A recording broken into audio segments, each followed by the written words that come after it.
अस्सलाम वालेकुम एस्पिरेंट्स। आज हम जिस मौजू पे बात कर रहे हैं वो है बांग्लादेश की separation from Pakistan, east Pakistan की सेपरेशन और बलूचिस्तान में जो क्राइसिस चल रहे हैं इसके मौजू के ऊपर हम बात करेंगे।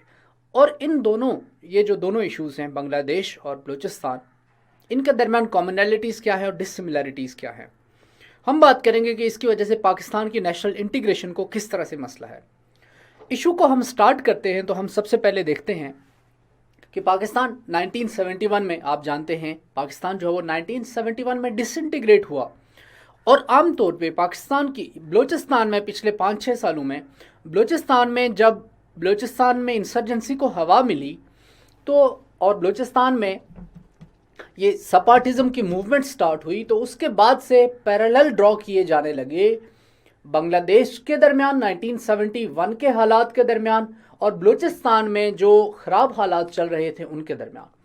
तो ये जो पैरेलल ड्रॉ किए जाने लगे, इनके बाद ये बहस चलने लगी कि क्या पाकिस्तान बादल नाख्वास्ता और हक में बदहन एक दफ़ा फिर से टूटने की तरफ जा रहा है। तो इसी बैकग्राउंड में हम आज के इस इशू को देखते हैं।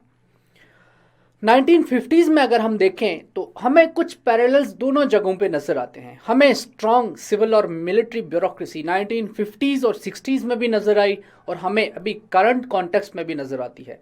हमें वीक डेमोक्रेटिक प्रोसेस तब भी था, आज भी है।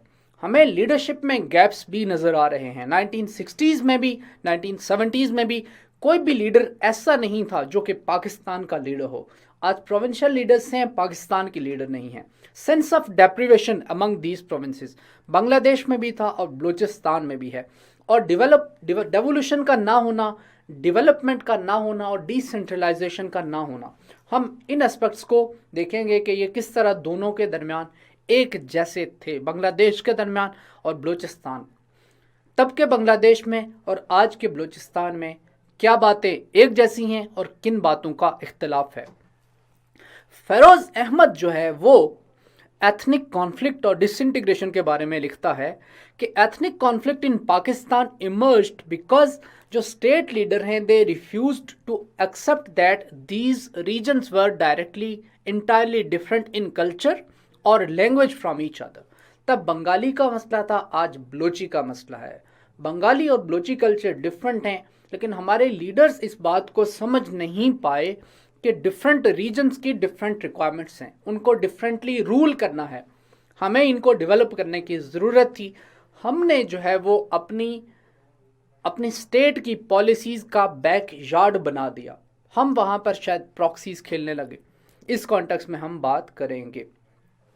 फिर हम देखेंगे कि किस तरह से बलूचिस्तान में जो एथनिसिटी का और नेशनलिज्म का एलिमेंट है और सब नेशनल पॉलिटिक्स हैं बलूचिस्तान में और बांग्लादेश में, दोनों के केसेस में किस तरह से इन दोनों फैक्टर्स ने मिलके पाकिस्तान की इंटीग्रेशन को खतरे में डाला। वीरना खुरेजा कहते हैं कि एथनो नेशनलिज्म अराइज करता है due to problematic relations between centre and provinces. Centre और प्रोविंसेस के दरमियान प्रॉब्लमैटिक रिलेशंस की वजह से एथनो नेशनलिज्म जो है वो राइज करता है। ताहिर अमीन इसका ओपिनियन है कि state policies play an important role in ethnic conflicts in Pakistan और absence of equal participation is the reason. तो यानी कि नॉन पार्टिसिपेटिव गवर्नेंस होना और डेवलपमेंट का ना होना, ये पाकिस्तान में एथनिक कॉन्फ्लिक्ट्स की रीज़न है। कौन कौन से पैरेलल्स हैं जो कि आपको बांग्लादेश में नज़र आते हैं और बलूचिस्तान में नज़र आते हैं। इंसर्जेंट ग्रुप्स, बलूचिस्तान में BRA है, BLA है, BRF है, बलोच स्टूडेंट ऑर्गेनाइजेशन आज़ाद है और बांग्लादेश में मुक्ति बाहिनी थी। डाइवर्जेंट पॉलिटिकल पार्टीज़, बलूचिस्तान में बलूचिस्तान नेशनल पार्टी है या अवामी नेशनल पार्टी है या अवामी लीग थी ईस्ट पाकिस्तान में या आज का जो बांग्लादेश है। तो डिफरेंट पॉलिटिकल पार्टीज़ जो है वो हमें इन दोनों रीजन्स में नज़र आती हैं। एलिटिस्ट पॉलिसीज़, हमें सेंटर की तरफ से एलिटिस्टिक पॉलिसीज़ नज़र आती हैं जहाँ पर कि शायद कुछ एलिट्स रूल कर रहे हैं और गवर्नेंस, गुड गवर्नेंस इन प्रोविंसेस में हम इंश्योर नहीं कर पाते। गुड गवर्नेंस के मिसाइल की वजह से इन रीजन्स में एक सेंस ऑफ एलियनेशन क्रिएट होता है उस सेंस ऑफ एलियनेशन के अंडर फिर इस तरह के इंसर्जेंट ग्रुप्स उठ के इस बात का नारा लगाते हैं कि हमारे राइट्स को उत्सव किया जा रहा है।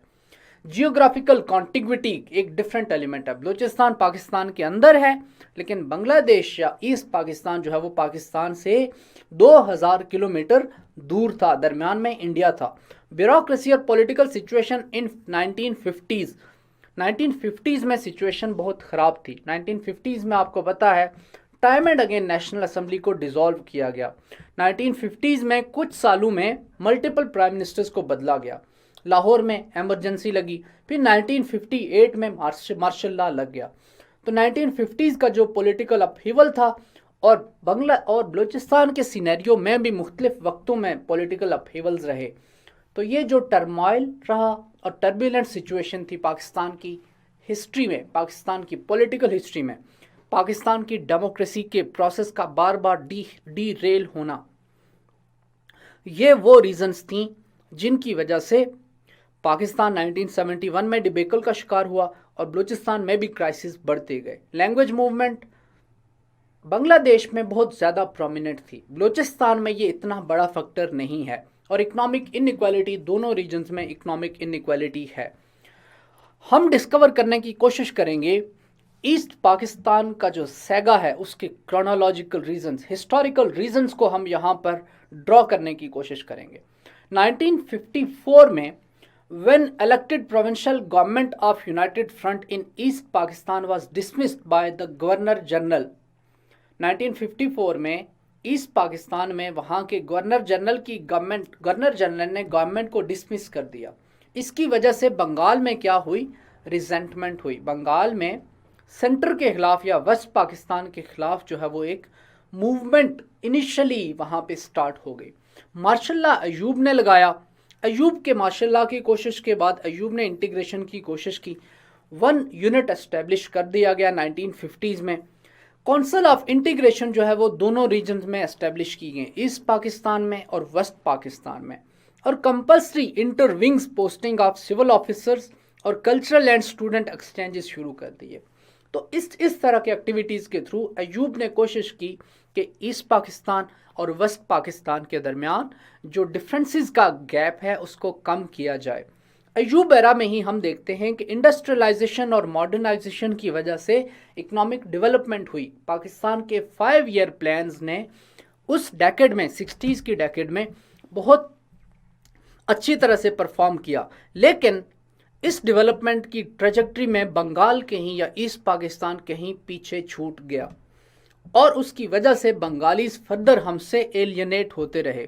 और इस दौरान फिर ये जो आपको बंदा नज़र आ रहा है शेख मुजीबुर रहमान, जो कि अवामी लीग का लीडर था और जो कि ईस्ट पाकिस्तान की एक मेजर पॉलिटिकल पार्टी का एक पॉपुलर लीडर था, 1960s में इसने जो है वो पाकिस्तान से सेपरेशन की बातें शुरू कर दी।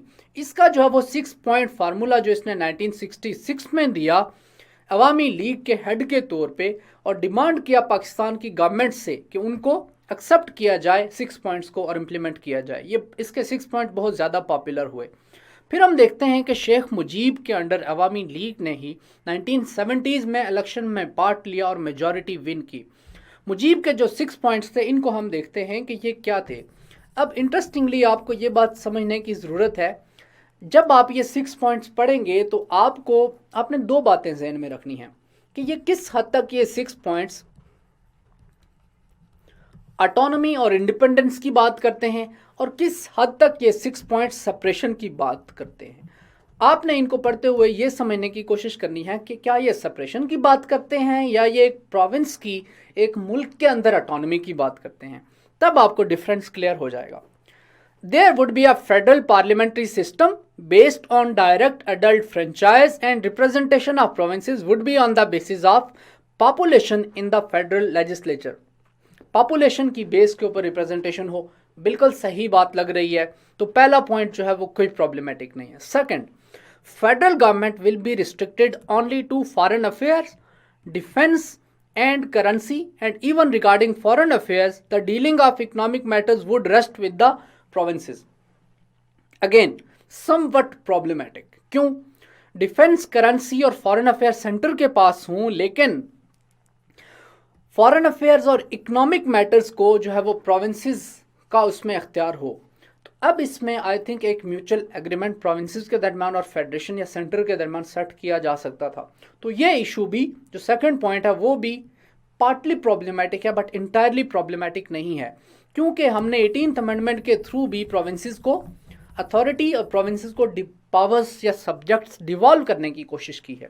थर्ड पॉइंट मुजीब का, there would either be two different currencies for the two wings or a single one with separate federal reserve system for each wing. Again, दो करेंसीज एक मुल्क में प्रोपेगेट करना या दो करेंसीज एक मुल्क में डिमांड करना, ये प्रॉब्लमेटिक है। यहां पे आपने बात सामने रखनी है, हम बात कर रहे हैं फेडरेशन की इंटेग्रिटी की, हम बात कर रहे हैं पाकिस्तान का एक मुल्क होने की और उसके दो विंग्स की, लेकिन वो दो विंग्स तो एक ही मुल्क का पार्ट हैं, तो एक मुल्क में दो करेंसीज कैसे चल सकती हैं? और अगर चलती हैं और ये पॉइंट मान लिया जाता है, तो उसके पाकिस्तान की इंटेग्रिटी के लिए क्या रेपरकशंस और रेमिफिकेशंस होंगी, ये आपने जहन में रखना है। फोर्थ पॉइंट, तो थर्ड पॉइंट हम देखते हैं कि it was problematic. Fourth point, the power of implementation and collection of taxes would lie with the provinces. Again, it's fine. The federal government will be given enough shares to fulfill its task of foreign affairs and defense. अब ये आपको नज़र आ रहा है कि ये provincial autonomy की extreme form, कि जो प्रोविंसेस हैं वो फेडरल टैक्सेस कलेक्ट कर रहे हों। अगेन, इसमें भी अरेंजमेंट के ऊपर रीच किया जा सकता है, so it is not that much problematic और एक सेंसिबल पॉइंट लग रहा है। फिफ्थ पॉइंट को हम देखते हैं, there would be separate accounts for foreign exchange earnings for each wings. Separate accounts of foreign exchange earnings for each wings. अब ये जो है दोनों विंग्स की बात आप कर रहे हो कि उनके लिए हम फॉरेन एक्सचेंज के लिए अलग अलग अकाउंट्स बनाएं। अब यहाँ से आपको ये बात समझ आ रही है कि ईस्ट पाकिस्तान और वेस्ट पाकिस्तान दोनों के दरमियान क्लियर फाइनेंशियल और मॉनिटरी डिमार्केशन होनी चाहिए, करेंसी अलग हो, दोनों के लिए फॉरेन एक्सचेंज के रिजर्व्स के अकाउंट्स अलग हों। तो अब यहाँ से आपको ये बात समझ आनी चाहिए कि 1950s हों या 60s हों, ईस्ट पाकिस्तान का जो सेगा है या बंगाल की जो मूवमेंट थी, वो सिर्फ इकोनॉमिक राइट्स की मूवमेंट थी, वो सिर्फ डेवलपमेंट के अंदर हुकूक की बात थी, वो सिर्फ डेप्रिवेशन का फैक्टर था, वो एक सेंस ऑफ एलियनेशन था, क्योंकि ईस्ट पाकिस्तान वेस्ट पाकिस्तान के निस्बत अंडर डेवलप्ड था। 60s में अयूब के अंडर जब हमारी ग्रोथ डबल फिगर्स को टच करने जा रही थी और जब पाकिस्तान में हम 5 ईयर प्लान्स को टाउट कर रहे थे कि ये इकोनॉमिक ब्लूप्रिंट हैं, और जब पाकिस्तान को एक मॉडल डेवलपिंग कंट्री के हिसाब से देखा जा रहा था, तब उसी पाकिस्तान का एक विंग, ईस्टर्न विंग, वो तरक्की की उस दौड़ में कहीं पीछे रह गया और वेस्टर्न विंग ने शायद उस विंग को पीछे छोड़ दिया, और जो पीछे रहने वाला था उसने अपने हुकूक की बात करनी शुरू कर दी। Sixth point, East Pakistan would be given the authority to have a militia और paramilitary force solely under its provincial government. अब ये आपको समझ आ रही है कि ये पॉइंट इंटायरली एक फेडरेशन की यूनिटी को ख़त्म करने की, आप बात कर रहे हो कि एक मिलिशिया या फिर एक पैरामिलिट्री फोर्स एस्टेब्लिश करने की इजाज़त दी जाए, जो कि कोई भी फेडरेशन जो है वो इजाज़त नहीं दे सकती। तो ये फेडरेशन की यूनिटी के लिए, उसकी इंटीग्रेशन के लिए बहुत ही ज़्यादा प्रॉब्लमेटिक है और उसके लिए डेथ नल है। आने वाले वीडियो लेक्चर में मैं यहिया के टाइम के ऊपर बात करूंगा, यहिया की पॉलिसीज़ के ऊपर बात करूंगा, 70 के इलेक्शंस की बात करूंगा। तब तक के लिए आपसे इजाज़त चाहते हैं, अपना ख्याल रखिएगा, अल्लाह हाफिज़।